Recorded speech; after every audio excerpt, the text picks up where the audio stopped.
Calling all Foundation staff members. Foundation staff, this is Site-42. We are anomalously broadcasting to your encrypted YouTube accounts. Again, I repeat, make sure you are logged in with your encrypted YouTube account. I am specifically talking to you, Steve. We are going live in 5, 4, 3, 2, 1. Ladies and gentlemen, Foundation staff, this is Sherman, but you can call me Sherm. Welcome to another anomalous broadcast from Site-42. For anybody unfamiliar with our show, the rundown. We're wearing gowns today. It's a formal occasion. The rundown goes like this. Number 1, I read you an SCP document. B, we open up the floor to the community to discuss what we've read. We're often visited by SCP authors, staff, and fans. And if we're lucky, the author of the article themselves shows up to share some insight. Remember that if you'd like to join the conversation yourself, I will be monitoring the YouTube chat in between chapters and answering questions, as will my guest. Also, remember that if you enjoy the show, leave a like and comment to let us know, subscribe and hit the bell, and if you really want to help us out, become a patron at patreon.com/site42.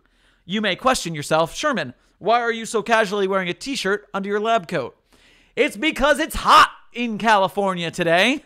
I am burning up. It is very sweaty in this room. My makeup is going to melt this off of the sweat. But it's also a chance to pimp the Site-42 merch at Teespring. Site-42 Teespring store has SCP shirts, so you can support the channel that way. Now that the shameless plug, or the shameful plug, is over, tonight we are featuring 2 tales. 6 1/2 and 6 2/2 by etoisle. And luckily for us, etoisle has decided to join the show tonight. So let's bring him on. Good evening, etoisle. What's up? How you doing? What's up to you? How you doing? I have no idea.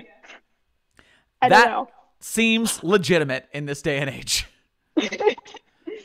And by the way, for the tale titles, is 6 1/2 and 6 2/2 right? Or how would we name these?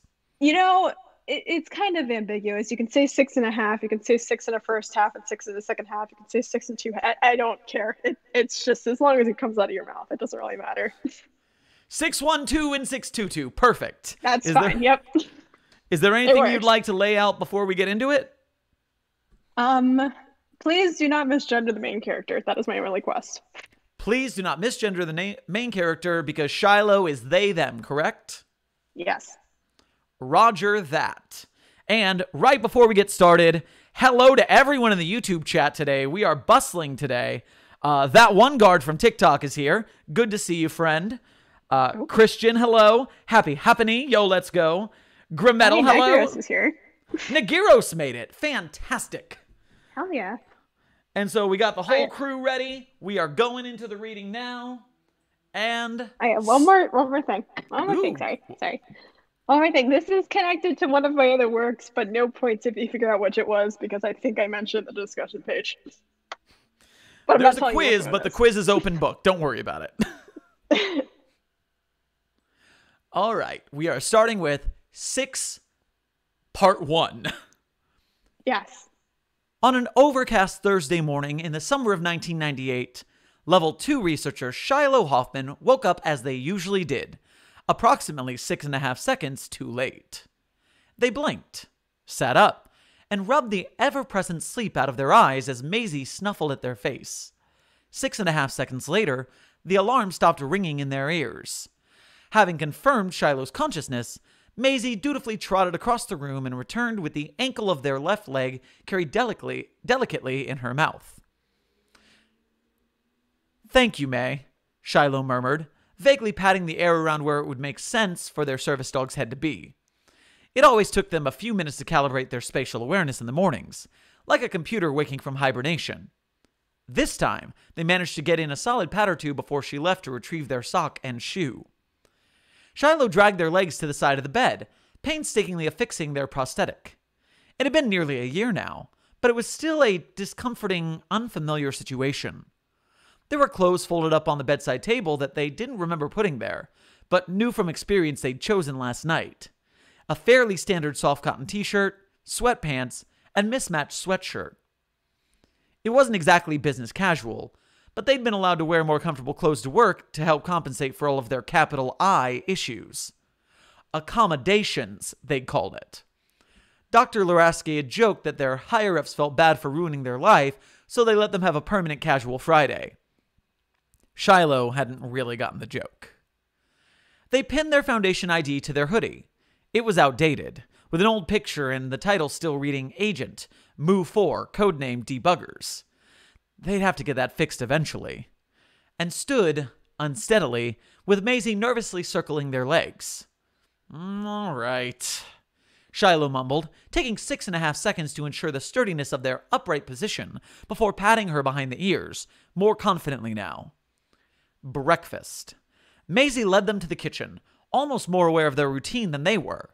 It was their usual, a protein shake that was more of a highly calculated nutrient slop, which happened to have some sort of chocolate flavoring thrown into it at some point. It worked, and it was cheap. That was all that really mattered. Shiloh could hear someone a few doors over running a blender, which was new. Most people in this complex were their co-workers, so the whole building woke up at the same time every morning. Luraski always complained about it being feudalistic, which Shiloh didn't quite understand. Sure, the site director technically owned the building, and it was pretty much the cheapest place to live within 50 miles, but it wasn't like they had no choices at all, right? The doorbell rang. 6.5 seconds later, Shiloh got up to answer the door. Hi, they mumbled on instinct, then looked about 2 feet down to Luraski's eye level. Hey. She grinned and flashed a peace sign, which would have been less weird had she been about 15 years younger. Ready to go, kiddo? Don't call me that, Shiloh muttered, but it was good-natured. They couldn't drive on their own because of the issues, and Luraski somehow managed to make giving them a ride to work every day not as weird as it sounded on paper. They were an extremely odd pair, and Shiloh couldn't recall when they had met or how they had become friends. Let me get Maisie and we can go.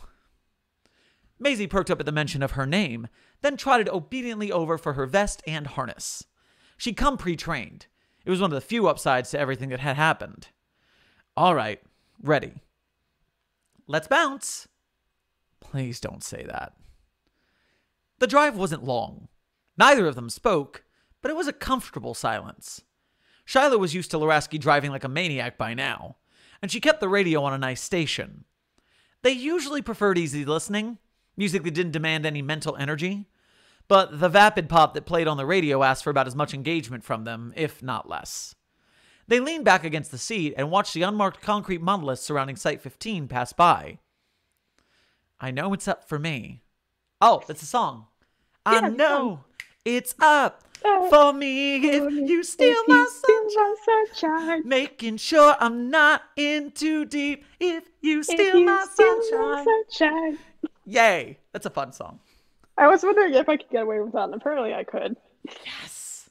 Oh, and while I was doing my victory pose, I noticed that C-Jop super chatted. And thank you so much for super chatting. I appreciate it. All right, so musical break over. Let's continue. Yes.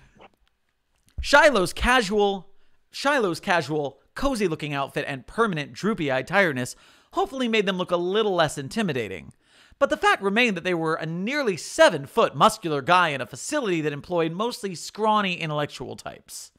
Even Luraski leading them to their workstation didn't spare them of more than a few double takes. On some level, though, it made sense. Shiloh really was out of place in Site-15, but the universe had conspired to push them out of where it had actually made sense for them to be. And now here they were, a nervous wreck of an ex-Mobile Task Force agent who had to attend weird therapy weekly to make sure their brain didn't completely disintegrate. They hadn't always been so skittish. Actually, they had used to be the exact opposite. Confident, competent, maybe a little loud, but overall had their ducks in a row. It fit better, that description. It was a mental image that made more sense with their actual appearance. And then, one of those fucking chicken beasts from hell had to go and... It was more complicated than that, though. Everything was.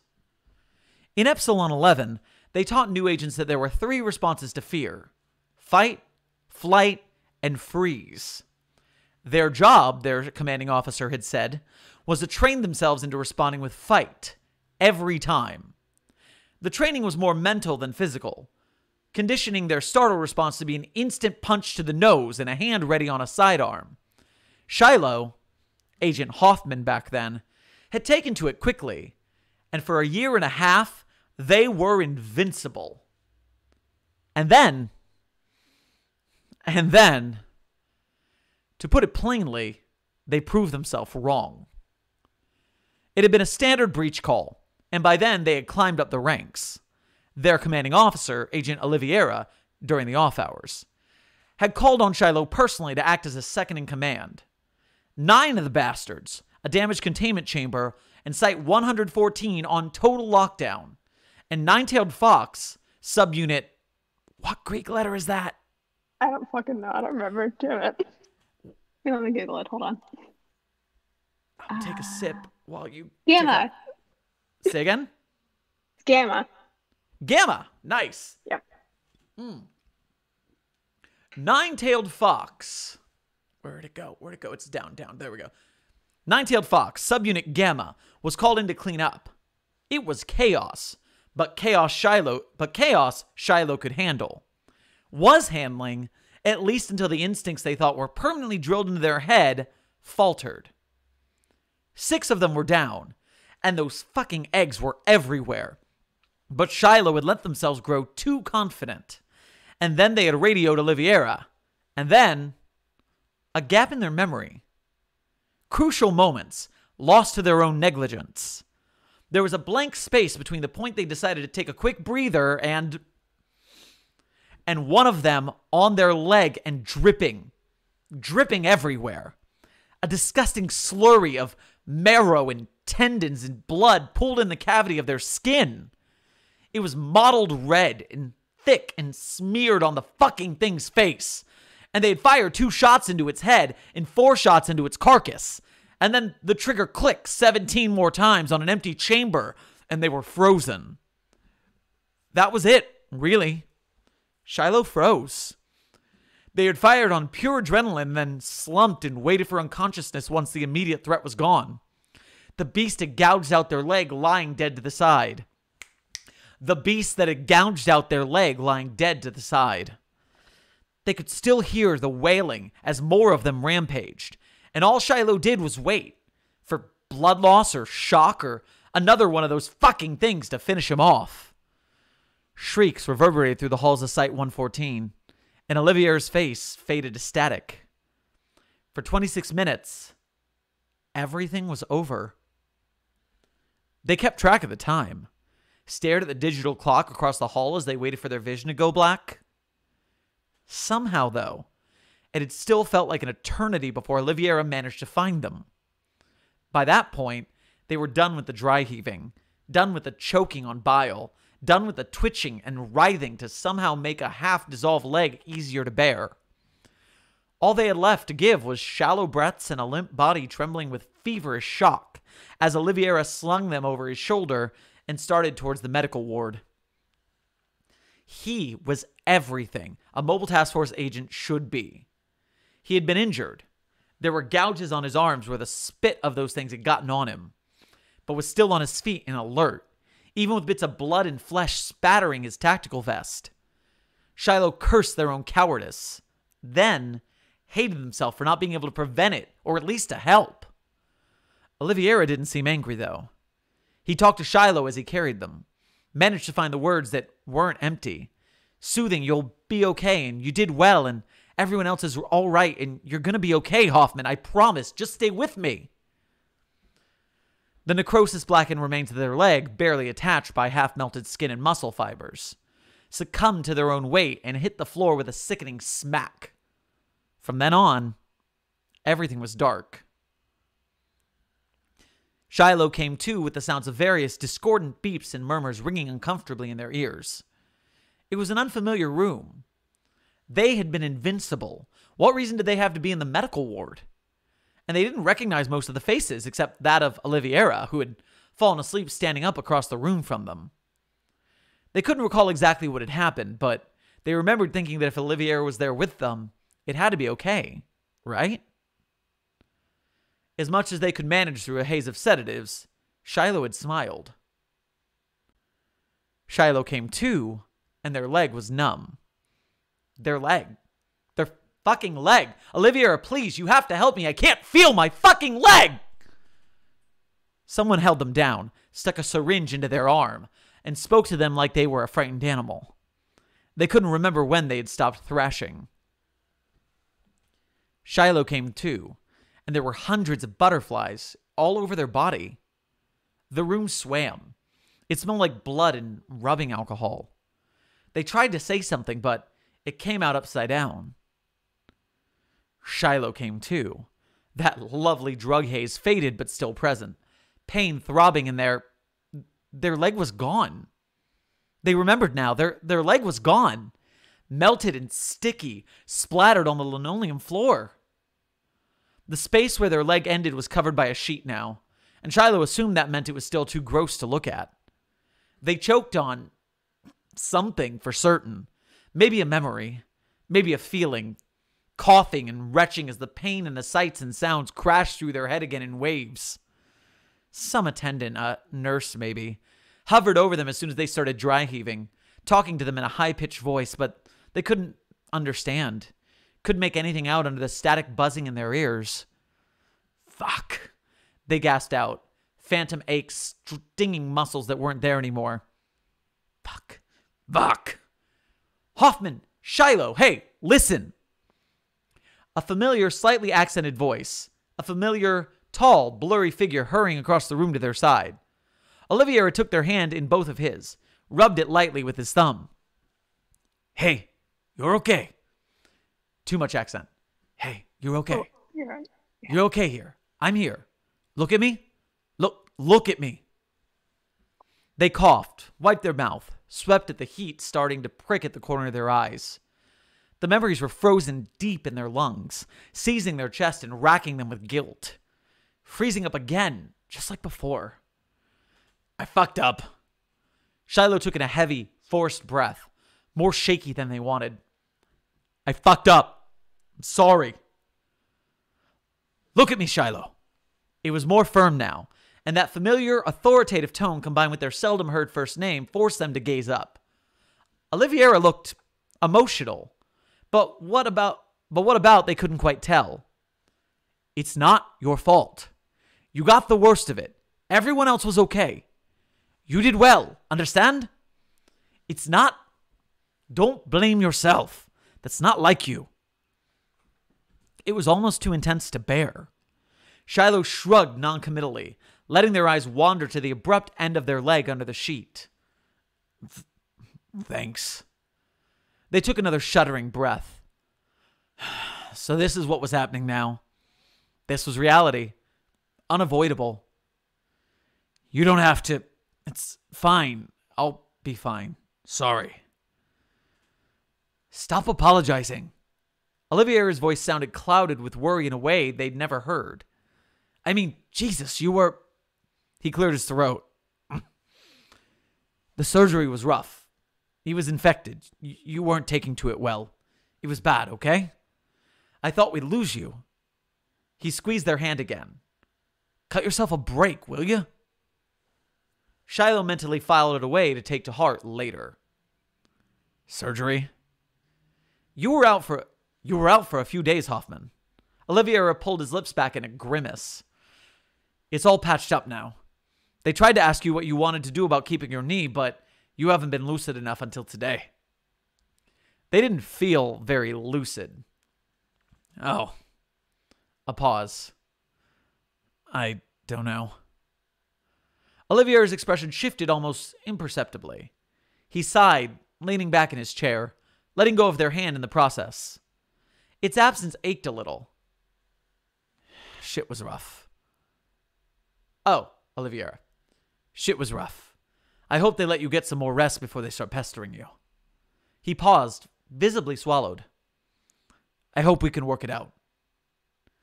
Work it out felt like a phrase heavy with implications, but neither of them acknowledged it. Shiloh nodded lightly, letting their head fall back against the thin paper covering the hospital bed. They complained later of their leg hurting, so whatever drug cocktail was being pumped into them was amped up. The rest of the week was spent in an aching, drowsy state of near consciousness as various people in suits and lab coats they vaguely recognized spoke to them, asked them to sign forms, took notes. Sorry, my critic brain is dealing with that sentence. I'm going to say that again. The rest of the week was spent in an aching, drowsy state of near consciousness as various people in suits and lab coats they vaguely recognized spoke to them, asked them to sign forms, took notes. Okay, yeah, that's right. It just was weird in a second, but it's good. Good sentence. It had been hard to hold on to. A continuous hazy march of performed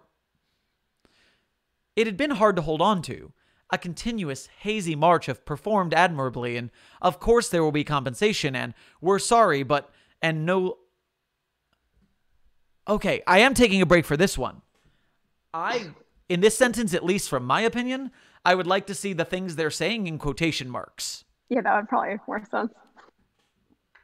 Okay, going back. It had been hard to hold on to. A continuous hazy march of performed admirably, and of course there will be compensation, and we're sorry, but, and no longer fit to serve, and less active opportunities available, and absolutely just sign here.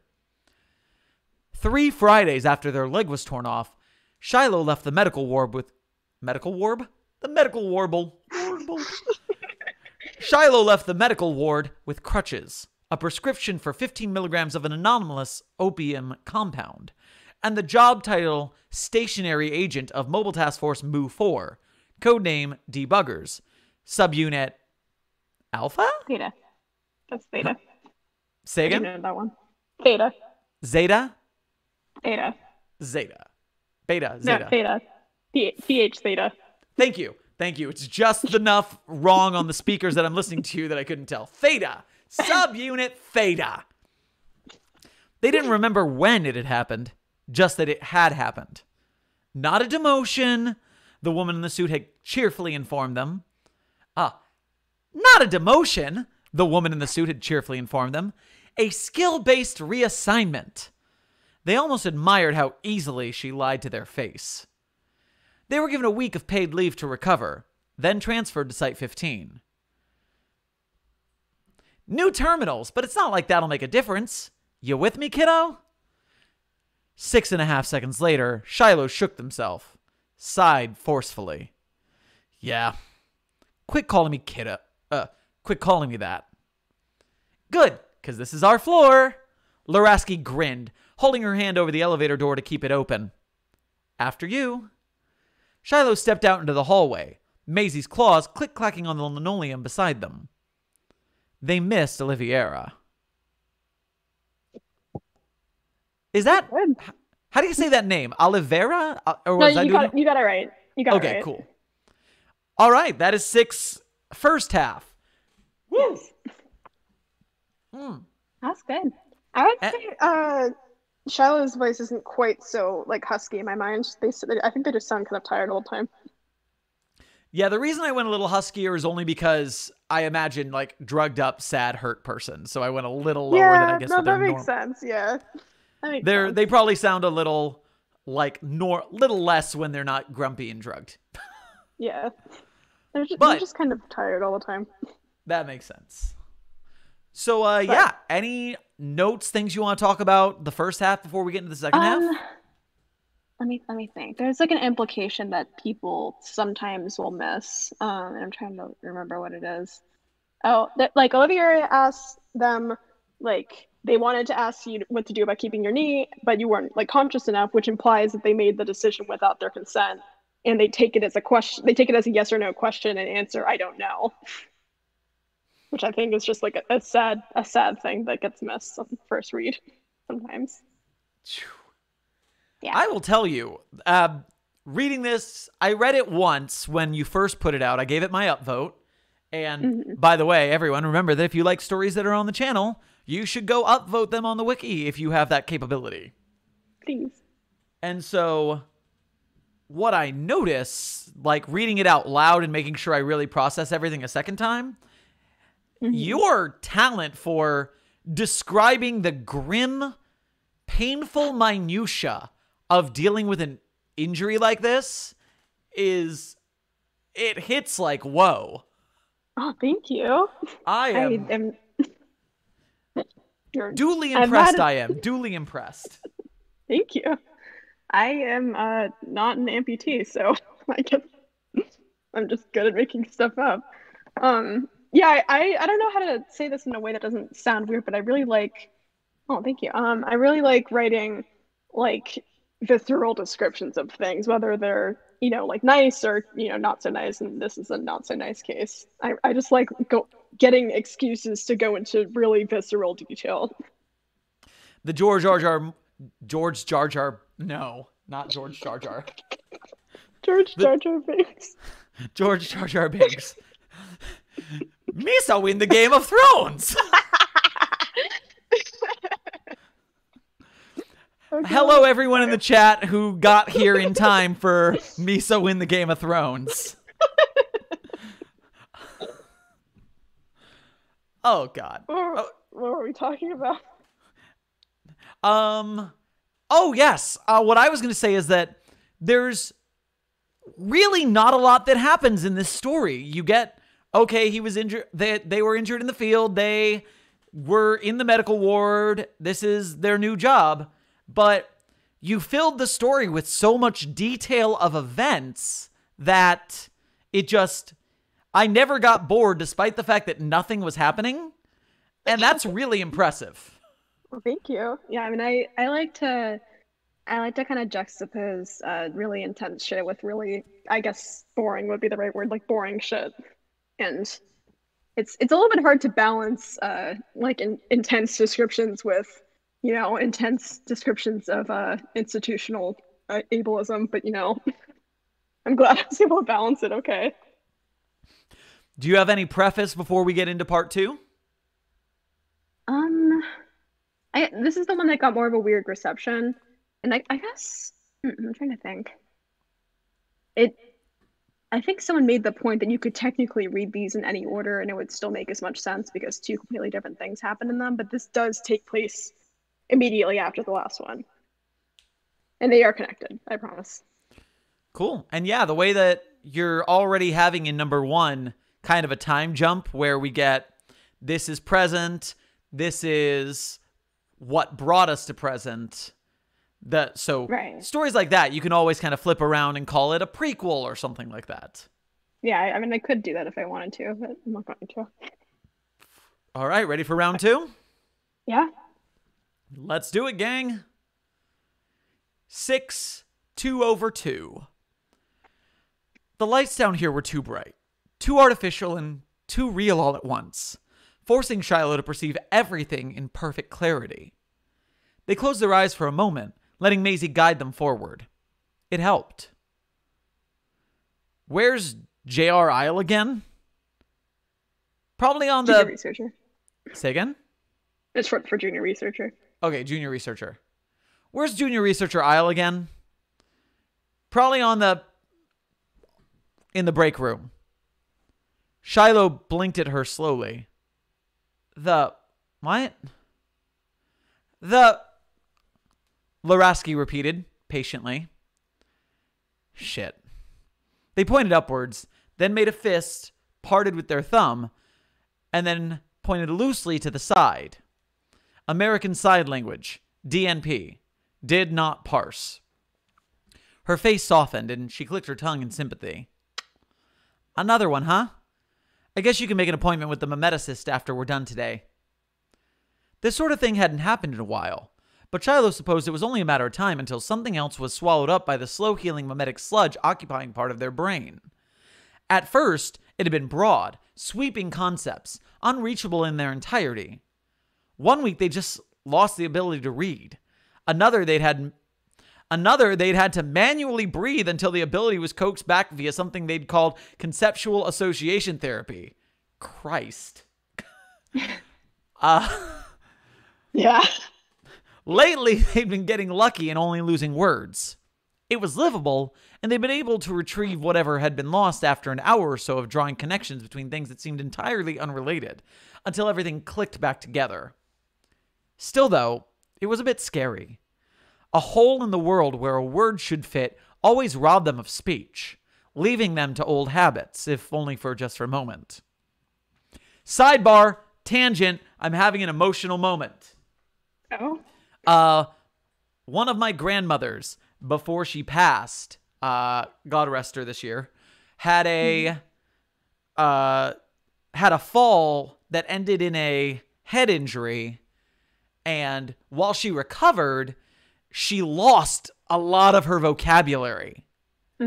And it was really hard because you could see that she wanted to speak, but sometimes she just wouldn't have a word, and sometimes she would say a completely different word as casually as if she was speaking normally, and it was up to us to go, well, that's not a sentence. We got to figure out what she means. Yeah. And this might hit kind of close to home then. Oof. Yeah. Okay. I'm gonna take a big sip of this anomalous fluid and get ready. I'm sorry. No, I'm so excited. This is why we make art, so people feel things. That's true. You're right. Thank you. You're right. So yeah, already the things you have done are making me feel feelings. Congratulations. You're good. Thank you. All right, so here we go. Let me go check. Shiloh mumbled, not acknowledging it. They'd bring it up in therapy or something. Junior researcher Isle was, in fact, in the break room, sitting on something that Shiloh couldn't quite conceptually grasp. Isle was primarily seen as an annoyance. They were perpetually eating some sort of snack food out of their They were perpetually eating some sort of snack food out of the package. They never seemed to leave the break room or actually do any work. No one seemed to be certain who they worked under, and no one ever actually saw them go home. Still, though, Shiloh felt a strange sort of allyship with them, a shared experience of a weird relationship with gender, and also apparently having something very wrong with their brains. They tried to make a point of saying hello to Isle every morning, as some sort of confirmation of that connection. Shiloh nodded in greeting. Isle nodded back behind a long veil of dyed hair, looking up from the tub of cheese snacks between their knees. They were still a goddamn weirdo, though. Side note, that's my author avatar. Nice. I wanted to make them explicitly a loser. Just goddamn annoying as hell. I think it worked. Perfection. Weird loser, dyed hair, cheese snacks. You got it. It's perfect. Yep, that's me. Goddamn weirdo, though. Back to their workstation. Shiloh wasn't important enough to get their own office like Luraski had. The space around their terminal was sparsely decorated. Is it sparsely or sparsely? It's sparsely. Sparsely. The space around their terminal was sparsely decorated, with a colorful cushion on the office chair, a single flowering cactus, and a sticky note reading, PW model, Year Mom's Car. And remember, send SCP docs to Rise a Guy first, stuck to the monitor as the only real distinguishing details. PW model, Year's Mom Car. Got it. Password. Okay, yes. Yeah, password. They had resented the job at first, restless and pent up and tired all at once, frustrated that they somehow let themselves sink to menial transcription, observation, and documentation work. The more time passed, though, the more they'd sunk into the role like a worn, familiar mattress. The tasks given were repetitive, easy to lose yourself to, and hard to screw up. And the light jazz they were allowed to play through the tinny speakers of the terminal, another accommodation, made the time pass faster. It was something, Shiloh reminded themselves, sitting at the terminal. They were lucky they were still considered an asset. SkipNet. I'm not sure. Yeah. I think the only thing I'll point out here is that someone explicitly pointed out their password as both a good password in universe and a good password just to have. For those following along at home, it's Maisie 1983 just in case I love you _ Nice. Password security is becoming an issue in these days. That actually is your password then because I already wrote it down. SkipNet, welcome. Checking file system. Okay. Initiate audit keylogger. Admin. Okay. Initiate authorization. Okay. Please enter credentials. User. S. Hoffman 2 @ Foundation Skip. Password. Maisie 1983 just in case I love you. Their finger hovered over the enter key. They closed their eyes, took a deep breath in. Credentials confirmed. In their head, they started counting 30 seconds. Level 2 researcher Shiloh A. Hoffman. Maisie laid her head on their lap, trying to comfort them like she'd been trained. Please stand by for deployment of visual targeted Berryman-Langford sleep beam to confirm identity. An extra 6.5 seconds, just in case. If you have entered these credentials in error, press the X key now. 6.5 seconds. Failure to do so will result in security dispatch to your location after confirmation of your unconsciousness. Someone who'd been there at the time said their eyes rolled back in their head like a cartoon, that they'd vomited, but their gag reflex hadn't kicked in, and they'd choked on it, drowned in it. I know this is weird. This is me textually representing a sleep meme. Nice. That which should not be known will not be known forever and ever until the end of time. Nailed it. It was a little stupid looking back on it. Befitting of their cowardice, though. Done in by a goddamn image. Secure. Contain. Protect. They remembered walking into the lecture hall for the Move 4 orientation and nearly tripping over a desk, not quite used to the new prosthetic. No one had stared. They weren't goddamn high schoolers. But the silence was sudden, heavy, and tangible. Shiloh had spent the next 20 minutes or so of the lecture sunken into their seat, watching but not comprehending, trying to forget and remember simultaneously. They looked up again when someone started handing out blindfolds. I'm trying to figure out whose voice this is. This is a lecturer speaking. Clearance isn't high enough, which goes for those of you whom this is your first assignment. Subunit Tau, that means you. For those of you with clearance, I'm about to show you something that you may find difficult to view directly. I'm going to ask that you view it directly. It'll be clear why in a moment. Shiloh blinked dumbly. They hadn't been given a blindfold. The guards at the door were armed to the teeth. What the hell? After everyone who'd been issued a blindfold had it on securely, the slide clicked and displayed, "Oh, wow. Ouch." Shiloh managed to bite their tongue, but there were a few gasping groans from their fellow audience members. Looking at it had sent a stab of pain directly between their eyes, straight through to the back of their head. Somehow, though, they were disinclined to look away. "Don't panic, everyone." The man at the podium had an irritatingly superior air about him. God, I'm glad I gave him this voice. I laugh because it's perfect. That pain you're feeling right now is natural, as long as it subsides with time like it's meant to. You're currently being inoculated against level 3 Berryman-Langford kill agents, which we use to keep our intranet secure. It's just like getting a shot, only with your brain. Please keep your focus on that image up there. It was a little mesmerizing, actually. Swirls upon swirls upon swirls of color, wrapping around their optical nerves. Their mouth tasted tinny and artificial. Everyone get a good look? We're moving on to the next stage of the inoculation now. There are 3 phases. Before they could blink, the next slide was there, and with it a similar sharp ache behind their eyes. Those of you blindfolded can remove your blindfolds now if you want to have a seizure, of course. He barked out a sharp laugh. Shiloh wasn't sure how that was meant to be funny. All 3 of these images will be necessary. If you're curious about the exact workings of it, ask someone from the medics. But currently the subtleties in your psyche say cortisol overdose when you see a Barryman Langford are being reprogrammed to associate those same triggers with a completely separate stimulus. Specifically, the taste of vanilla. Shiloh licked their lips.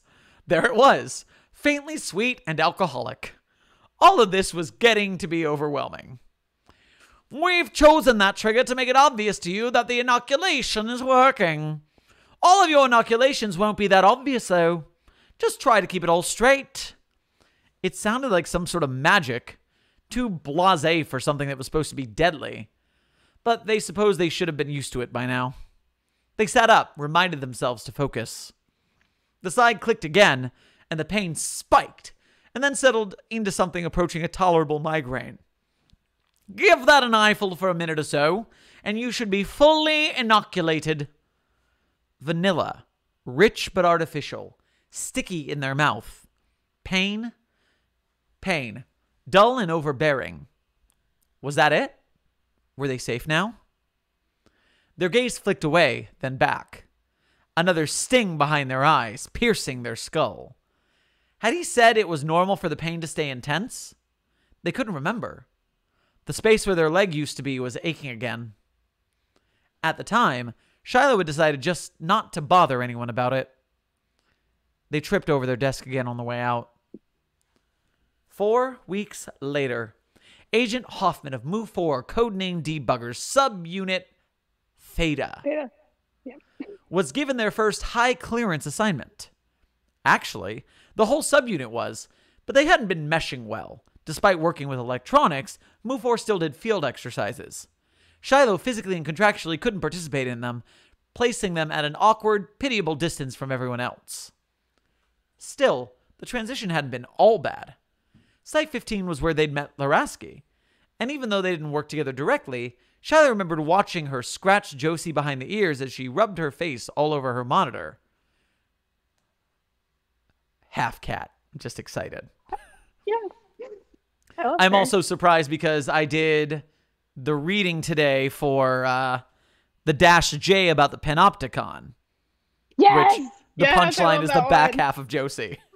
I love that one. I'm so excited. So I was just excited. I was like, Josie's here! Yay, Josie. All right. She looked up at them and smiled, real and warm and not pitying. And they thought then that maybe it was possible for the higher-ups to be nice. The whole affair had been almost theatrically secretive. They weren't even cleared to know the number of the skip, just that they had to try and crack a particularly hardy system that was also volatile and prone to self-wipe. Shiloh had come to enjoy coding by then, to find comfort in the way computers always worked according to simple rules and never said anything they didn't mean. Credentials confirmed. They had been happy that morning, all lined up in front of the secured Site-15 terminals.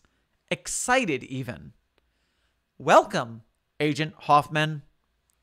It had all been so normal. Please enter a command. Just a routine fucking image that kills you if you look at it. S. Hoffman 2, at foundation.skip. $CD skipnet mobile task force move 4 lambda. Oh my god. Maybe it was some sort of karmic punishment. Their cowardice that had been buried under a brash exterior forced out into the open. S. Hoffman at foundation.skip. $ is I jogger glitch January 11, 1998 0111 _ move forward skit. This is fun.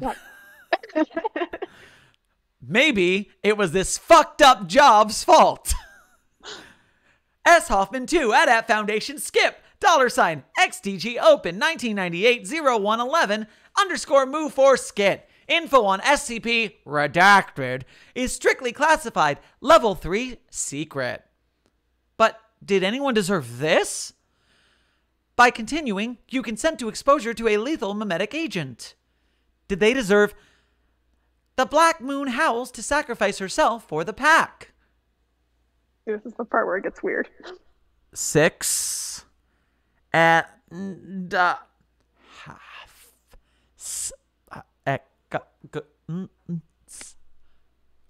ripping and tearing fronting parietal, occipital, temporal, cerebrum, cerebellum. Your consciousness is vivisected, injected with 100,000 hostile concepts, studied like a rab rat, twitching, foaming at the mouth. Ideas buried in ideas, buried in ideas, buried in ideas, buried in ideas, and absolutely nothing at all. In a hole in the ground, in their skull, in their teeth, in the planifolia, in neurons, suffocating on conceptions, misconceptions, coughing of viscera in the prefrontal cortex, seizing non-existent limbs, dissolving tibia and fibia, tongues forced down their throat, cracking open at the base of their neck, and siphoning out comprehension in drips of spinal fluid. A sickeningly slow dance with reality, spiraling to mutual annihilation like a dogfight, like a solvent with salute, like a scalpel to the leg, to the brain. Why the fuck am I not dead? Wow. Why the fuck am I not dead? It was the only thing they could grasp when they came to again. Nothing felt solid. Not their environment or their body or their own mind. I should be dead. Why didn't I die? They couldn't remember what had happened. Come to think of it, they couldn't remember anything at all. Couldn't even reach for their own name. It didn't matter, though, because a single thought was there. Persistent. Clear as day. They grappled for it desperately. A firm foothold on reality. I should have died. I should be dead. What the fuck happened? Breathing was strenuous suddenly. Something they had to remind themselves to keep doing. Everything felt too heavy, fuzzy around the edges, hard to grasp. There was metal in their arm, and the room was too bright, and nothing made sense. They tried to sit up, to say something. Neither worked. A dull panic set in, and they tried to move again. A sensation consistent with a full-body spasm coursed through their nerves, but all that had happened was a lazy twitch of their right hand. 6.5 seconds later, their eyelids felt like leaden curtains, too heavy to keep open. And for a moment, they were certain they'd been too hasty, that they were dying, and that they were dead already, and that this was what came after.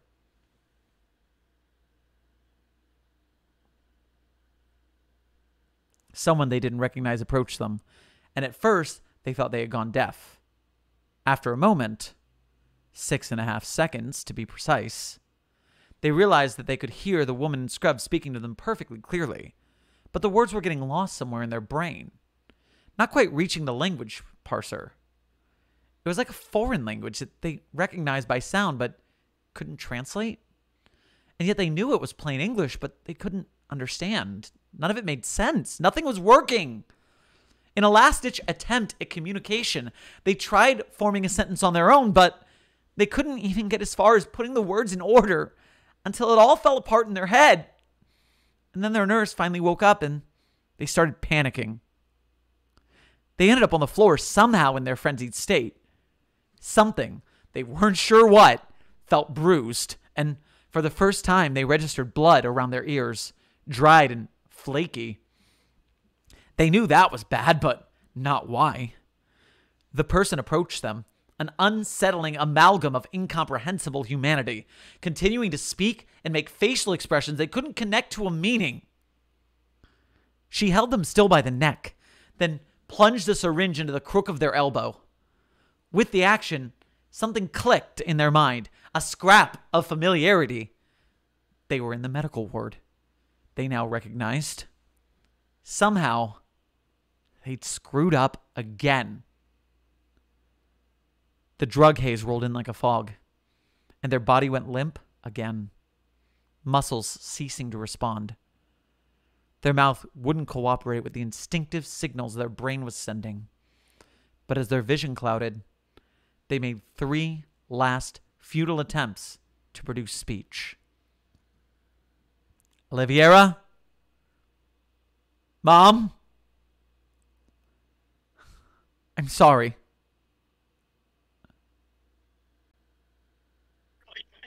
When they woke up again, who knew how many hours or days later, their nose was bleeding. They felt lightheaded, but a little more like they could keep the world in order. Their vision was clearer and the names of objects were coming to mind more easily. The environment was sterile and cold, but more familiar than they would have liked it to be. They still weren't sure who they were. There was a familiar weight in their back pocket that they grasped at for an answer, more innately than anything. Their dog tags clinked together pleasingly in their hands. Name: Hoffman, Shiloh Andrew. Date of birth: 1973, September 23rd. Sex: non-applicable. Designation: Mu 4 Theta 6. Blood type: A positive. Shiloh smiled faintly, rolling the name around in their head, reacclimating. Shiloh, Shiloh, Shiloh.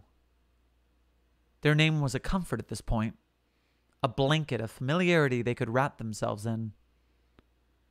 Reading over the tags again, they felt another memory bubble to the surface. Sex, non-applicable. They'd fought for those 2 letters, spending hours on paperwork and negotiations back when they'd had more of a backbone. Weeks of asserting their identity just for 2 little letters of acknowledgement. Still, it felt good to have a tangible reminder of it, something they could hold in their hands. They were a fighter, weren't they? They'd always been a fighter. Bits and pieces were starting to come back. Under an ill-fitting hospital gown, Shiloh was still wearing the same outfit they'd had on before, splattered with bits of dried vomit. Before, they closed their eyes and tried to order their thoughts. Recall was a demanding task now, but they painstakingly wound back the clock to before they'd woken up. The orientation, the inoculation, the assignment, the terminal. 6.5 seconds later, they straightened up and doubled over, covering their mouth, suddenly feeling like they were about to throw up again. Blood smeared across their face with the action, metallic on their tongue. Was that it? The kill agent? But the inoculation? Apparently, they looked as panicky as they felt. A nurse hurried over, and they shook their heads strongly, refusing to let themselves get drugged up again. They'd lost enough consciousness. How did I... But the words didn't come. Shiloh's mouth still wasn't cooperating with their brain. Their grip tightened on the dog tags as they grit their teeth, asserting with their gaze that they were lucid and aware enough to deserve an explanation. 6.5 seconds. 6.5 seconds of exposure to a barium Langford had caused a type of brain damage that was seldom seen, rarely survived, and poorly understood. Shiloh wasn't going to die from it. They'd apparently gotten past that stage at least. The inoculation hadn't completely failed. That was the only concrete thing anyone seemed to know about it, though. The responses to the unspoken questions of is it permanent and can you fix it, were tight-lipped smiles and diplomatic, carefully worded, empty answers. Somehow, after enough anxious gesturing, Shiloh managed to convey their inability to remember how to speak, and was given pity in the form of a laminated sheet with the ASL alphabet on it. They recalled it vaguely from Epsilon 11 training, and considered themselves lucky they hadn't forgotten how to read, too. There was no Oliviera now. No one to hold their hand through this. Shiloh quickly grew dependent on that sheet. It was another week and a half before they started remembering how to form words. And during that time, a disconcertingly familiar march of people with lab coats and clipboards asked them ceaseless questions. What are your symptoms? Do you recall anything before or during the incident?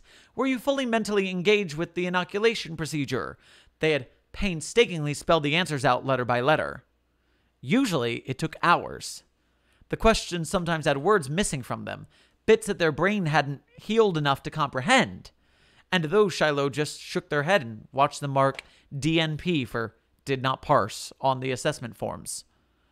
Eventually, they picked up the acronym themselves to save them the trouble.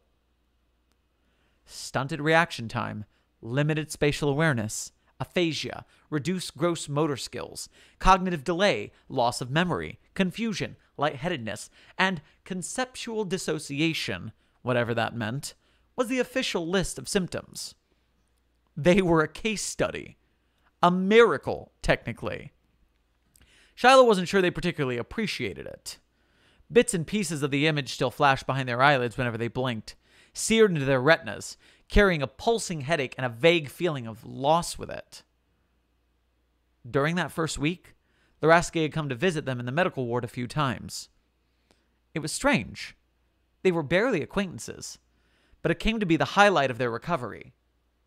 She was the only one who seemed to understand that under all the beeping monitors and slurred attempts at speech, Shiloh was whole, lucid, human. They had lengthy, mostly one-sided conversations about family, work, Laraski's 6 cats. Once, Josie followed her in despite the protests of the medical attendants, and the odd little half-cat had curled up on their chest and fallen asleep. A few minutes later, Shiloh had managed their first sentence since waking up, halting and slow. Exactly what it was they couldn't remember, but it hadn't been all that important anyway. Consciousness became easier and easier to grapple with as time went on, and by the time 2 weeks had passed, Shiloh almost felt normal. The visits from strangers with clipboards kicked back up then. Every form felt like a diplomatic way of asking, "We can't get rid of them. What are we supposed to do with them?" Most of them received listless nods and mindless signatures. The mental fogginess Shiloh was mired in, they suspected, was something they were going to have to learn to live with. One form, though, gave them pause. They hadn't actually been paying attention to the legalese until the word liability broke through the haze in their head, and something Laraski had said came to mind. They're gonna try to make it your fault, kid. She leaned back against one of the sturdier-looking machines, took a long drag on a short cigarette, and looked Shiloh in the eye. I've seen it happen. They get you when you're not paying attention. Don't let them. You hear me? You didn't do shit. Excuse me. Shiloh's voice came out halting, uncertain. The man at their bedside looked taken aback, tugging on his tie. They recognized him vaguely, knew the face, but nothing else. I just need you to sign this acknowledgement of misconduct during the inoculation. Very standard. All it does is waive your... No, thank you. The man's strained, polite expression withered in a way that was oddly satisfying, like pulling a single thread and watching the whole sweater unravel. Sir. Agent. Shiloh corrected. Oh, sorry, gently.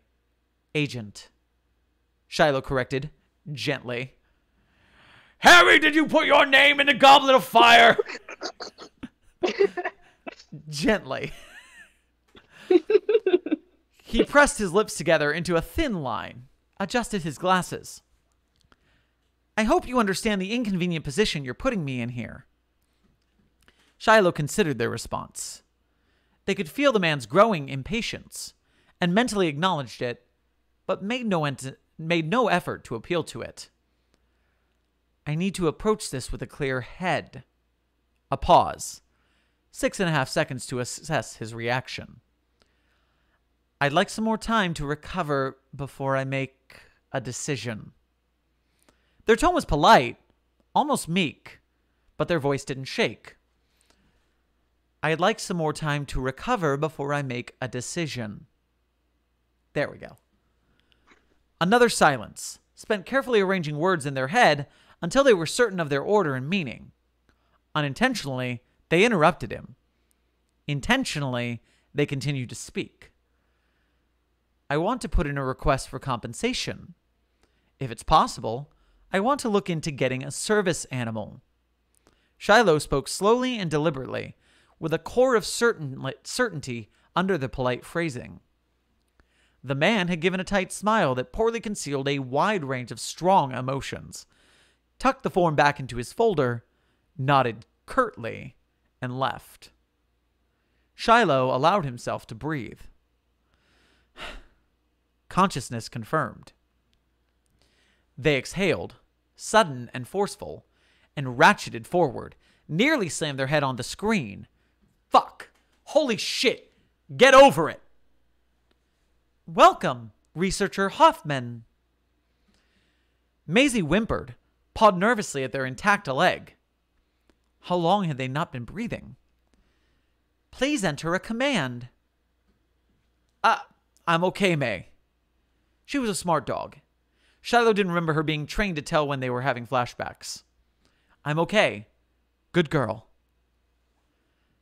This was getting a little tiring, if they were being honest with themselves. They'd sorted out all the bureaucratic blame being pushed on them a few months back, but it still weighed heavily on them. It still weighed heavy on them.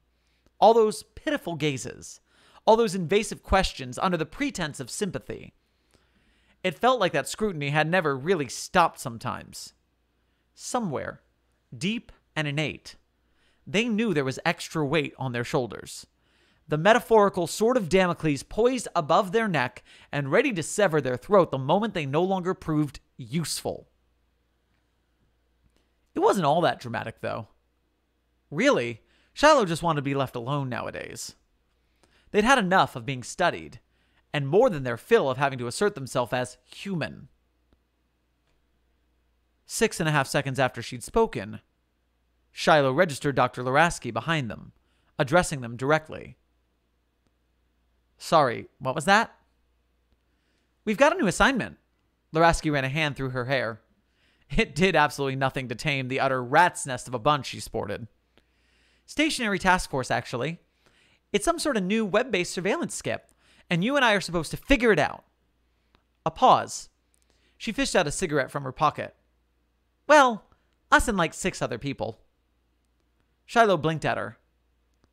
What's the number? Smoke hung in the air, thick and stagnant. 5403. They sighed and for a moment leaned back in their chair. This was the first real assignment they'd had in months, and on the one hand they were grateful for the change in pace. But on the other, this was the foundation. Who knew what Shiloh was about to get themselves into? Then, they braced themselves on the desk and closed their eyes, waiting for 6.5 seconds for their head to catch up with their body. They rose to their feet, slow and steady, Maisie standing at attention at their side. Laraski smiled, and they smiled back. Whatever it was, they could work with it. Shiloh was a fighter. They'd always been a fighter. Whoa! Whoa! Fucking damn! I'm taking that as a good sign. That was awesome! Oh my gosh, really? I'm fucking stoked! Wow, thank you. I upvoted number 1 when I read it, and I hadn't read number 2 yet. Oh my god, I'm tired from the amount of emotions. You were right about the brain breaky stuff, and again, having not any sort of disabled, having no experience with it except as an outsider with a family member having dealt with a similar thing, that's what I would imagine it's like. Well, I did have a little bit of experience with this part. I pulled some of it from my experience with ADHD with the just kind of fucking losing things sometimes, but you know, just worse and more broad. I mean, I'm really glad you liked it because this one got a weird reception. Okay, so I'm always curious about psych culture. Let's talk about that. Weird reception. Tell me a story. Because you said there was mixed reviews. There were like good, Right. good, polarized good, and bad, bad, bad, polarized bad. What's the deal? So the negative reviews are pretty much, this is too long and boring and it doesn't connect to the first one. And to that I say, what the hell do you think I kept bringing up 6.5 seconds for? This is Well, those a 4,000 people, word explanation. I disagree with them entirely, having read both of them together. Well, thank you. I feel like maybe the beginning was too slow, so it put people off of finishing it. Maybe, I don't know. But yeah, like the people who like got through the whole thing seem to have really liked it, and the people who didn't seem to have really not liked it. So I don't know. I don't know. Whew, Culture is weird. You're right. I'm still getting my breath. That was exciting. Yeah, that kind of gave me chills. That was really good. Yeah, I heard your reaction. Like, you gave me a wow in the surreal section, and I was like, okay, I'm nailing it, I guess. Yeah, no, that was great. I'm not very good at like wording things like that in my head, so having it like verbalized was just really impressive. Like I had no idea how you were gonna pull that off. No, I saw it starting to like degrade, and I saw what you were going for. I was like, oh, this is where it gets nuts. Oh boy. And yeah. I honestly, I'm gonna say this. I blame my reading of 3999 for breaking my brain in the way that I can get that kind of surreal vibe going. Because, oh shit. Thank you, Grimmetal. Say again. Like in the chat. Thank you, Grimmetal. Actually, Shiloh does have a canon appearance. I have drawn them a few times. I wonder if I can just link that in the chat real quick. One moment. Whew. Thank you guys in the chat who have subscribed. Thank you for everyone who's upvoting the story, which is currently at +32, I believe now. Oh shit, another one. Yeah, it's +3 just from this. That's awesome. Thank you guys. Grigori says, love being on this show. You have more stories. You could come on again, my friend. I'm just saying. Yeehaw. Okay, so on the story of this one, do you have any post game on 622? What now? Post game on what? I'm not familiar with that. Lord. Is it cut out? I don't have any questions because that came in and did exactly what it meant to do. Thank you. Oh yeah, so we have the answer to that question now. It is technically, very technically speaking, a 5403 tale. Both of these characters appear in 5403. So it's like, and kind of my thought process behind this whole thing is I was writing 5403, and there's like that one footnote that kind of alludes to how much Shiloh's life sucks in 5403. And I was like talking to someone who was critting me, and I was like, Shiloh has this whole thing in my head. Like, they have this whole backstory. They have this whole thing. And they were like, that's a tale plot. And I'm like, no, it's not. And they were like, yeah, it is. And I was like, fine, okay, I'll write it. And then I did. And now you have this. Like, seriously. I have a guess here. I'm looking at the chat. I think Grim Metal is Talaran from TikTok, right? You mentioned it. They mentioned it earlier, and so I'm like just confirming. But the reason I'm confirming is because they are also saying that they are officially attached to the main character, and you should expect fan art in 3 to 5 business days. And that's, I know. I was saying thank you for that. That's so cool. That's so sweet. It's funny because I have my old roommate Kevin is a 7-foot tall Viking dude. He's like 7'2" or something. And so in my head, I have like this large person in my brain when I read this, when you said that Shiloh was 7 foot tall. Yes. Shiloh is 6'10", and they're a big guy. They lift weights. Seriously. It's like they could snap you in half. They wouldn't, but they could. Woo, and Ryuji, thank you for complimenting me at being good at the thing I'm doing. Yay. Let's see. Like, the other thing about Shiloh is that have you ever seen those drawings of like, it's like a really buff body, but like a little tiny cat head? You know what I mean? Yes, I know exactly what you mean. That is exactly what Shiloh looks like. They have a puppy face. That gives me vibes in my head. I know exactly the buff with the cat head, but I also go to Buff Suki from DDLC. Not like that. Not like that. But no, not like that. Like, not like this. But no, they're very intimidating looking until you see their face. The The other image that I use to describe them is and I think it's a ClickHole article, and it's "Are you a tough enough guy to make up for your adorably long eyelashes?" That's what Shiloh looks like to me. Is Shiloh gonna get any more stories? I really hope so. This is the extent of their quote unquote backstory, but I have, let me go check my sandbox. I have, I think, 2 things in the works right now, at least mentioning them and then sometimes bringing them up. Like I have a lot of stuff just kind of rolling around in my head. I have a kind of pseudo sequel to 5094, where Shiloh is kind of the stinger of it. I have maybe a GOI in the works that also involves Shiloh because they are being kind of, not treated well by the Foundation. They have reason to. Yeah, yeah. So You've there's set some up a fun lot of stuff good. happening there. You've set up a lot of good backstory for someone to turncoat for the right reason. Exactly. Well, yeah. I mean, there's kind of a lot here because they're loyal. They're very loyal, but they don't have a lot of reason to be. It wouldn't be hard to convince them to not be loyal anymore. You know. Especially because I read Shiloh as a good person as compared to a bad person. And so all it would have to do is whoever this other GOI is would just have to convince them that the Foundation isn't not serving in their own best interest, because probably a good person would be like, yeah, it's not my best interest, but it's the best interest of the world. But yeah, if you convince Shiloh that not only is the Foundation mistreating you, which is evidence that they're not doing the right thing, but we will do the right thing, that's not a literally hard sell. that is almost the plot of the thing. Like, you're essentially describing it. It is in my sandbox under the header. I have no fucking clue what this is. And it involves someone breaking into their house.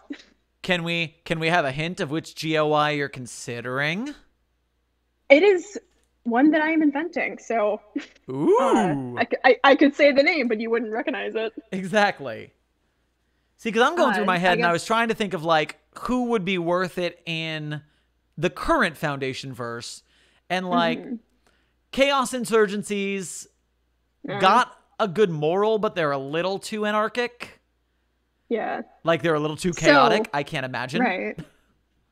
I have no idea if it'll actually get off the ground or not, so don't take my word on this like completely, but the GOI that I have rolling around in my head is sort of a combination of Serpent's Hand and Chaos Insurgency. It is a benevolent offshoot of the Foundation. Made up of people who got fed up of their job and were like, fuck this shit, I'm going to help people, and they did. Ooh. Which I'm really surprised that no one has thought of before. But it'll be hard to pull it off. I think it'll be hard to convince people that it's not, derivative. So I also have a few things in the work, like they're going to use a lot of memetic and anti-memetic warfare. I have a lot of stuff in the works for that. It makes me want to suggest that you go do some hard research on the Serpent's Hand and the Chaos Insurgency, because they're the two I have in mind for who would have a good pitch for that kind of story. And Serpent's Hand is like, Anomalous is fine, we're benevolent, and Chaos Insurgency is like the anarcho, like harsher form of that buzz. Right. So, well, yeah, I think Serpent's Hand would work, but they don't really make a habit of associating with the Foundation on purpose, I think. Like they wouldn't go out of their way to be like, hey dude, you're being mistreated, come join us, because they don't think the Foundation is good, or they don't think it's worth convincing people who work there to not work there anymore. Exactly. And Chaos Insurgency is just, they're kind of jackasses, so that wouldn't really work either. So I'm trying to do some work in that middle ground, and we'll see how it goes. I have no idea how it'll go. I have a draft involving someone breaking into Shallow's house and being like, don't worry, this is normal. And that's about all that's there, but I hope something will happen with that eventually, so maybe keep your eyes out for it, or don't. I don't know what I'm doing at any point in time. Never expect anything from me. Do any of us actually know what we're doing? I really hope not, because if so, then I've been embarrassing myself for a few years. Any final words for the audience for tonight's show? I don't know. I really hope you liked it. It seems like everybody did, so that makes me really happy. My final question is normally to ask for favorite articles. You did that last time, so do you have any random article by yourself for one and by someone else for a second that you just want to pimp on air that people should go read? By myself, please go read 5094. That is my love child. That is my beautiful, beautiful little baby article that I'm very proud of. And for recent articles, let me go look up the number, actually, because my good friend June wrote a kick-ass article, and I have to go Google the number because I am a fake fan. SCP.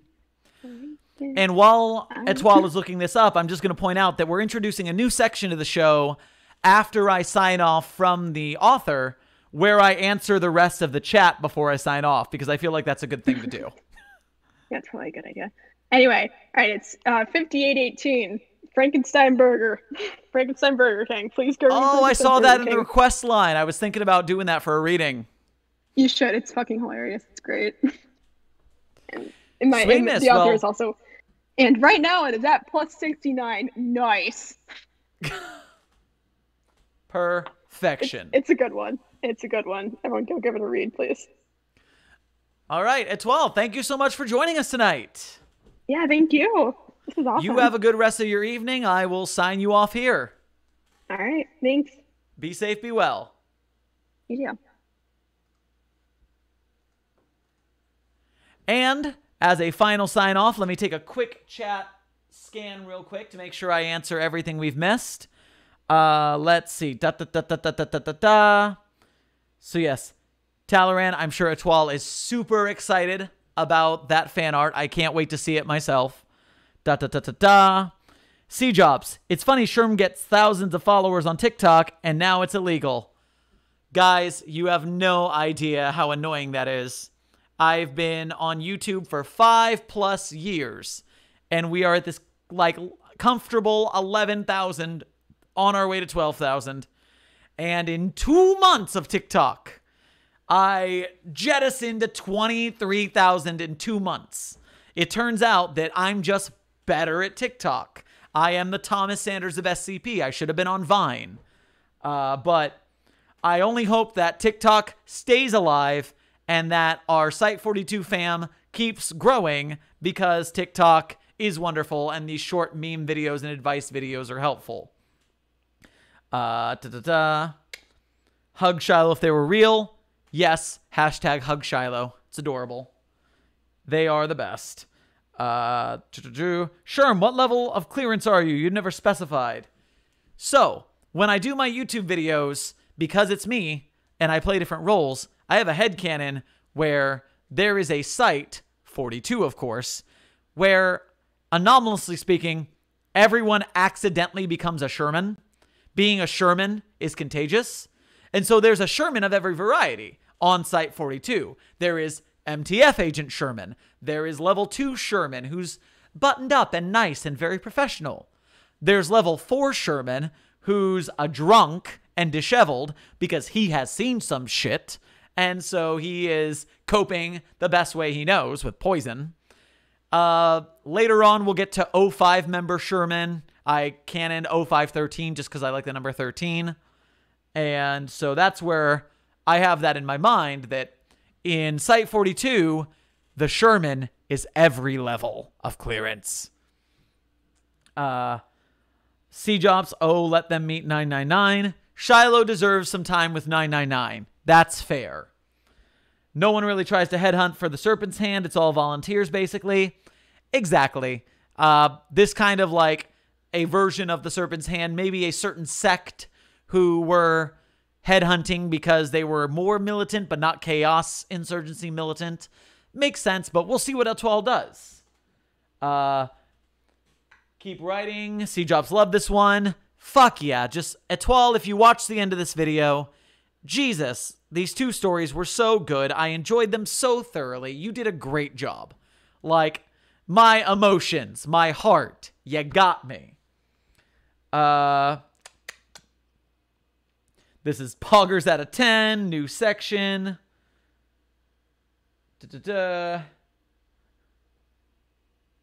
I have a director position open that I can be considered for. Hooray. Happy happening. Is there a female Sherman? Or the plurality of Sherman?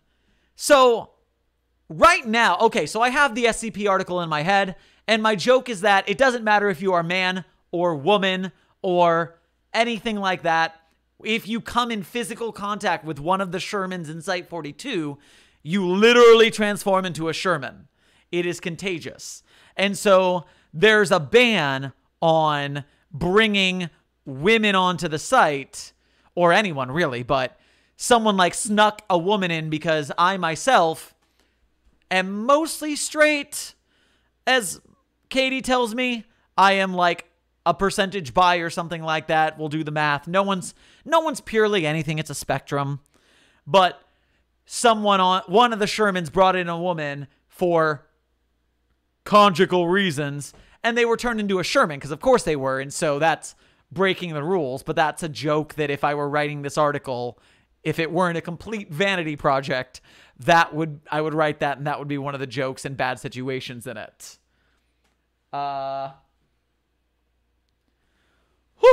Okay, guys, I got to the end of the chat.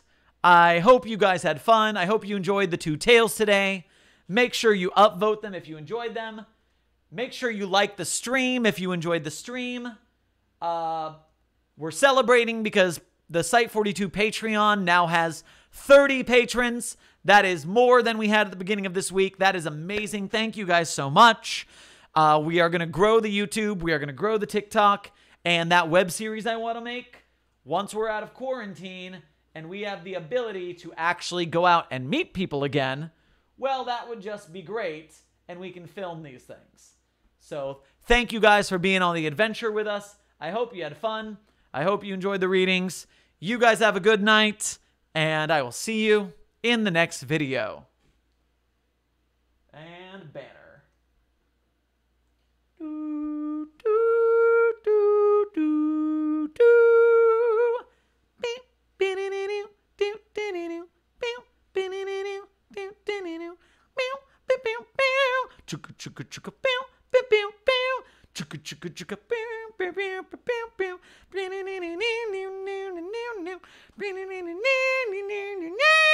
Me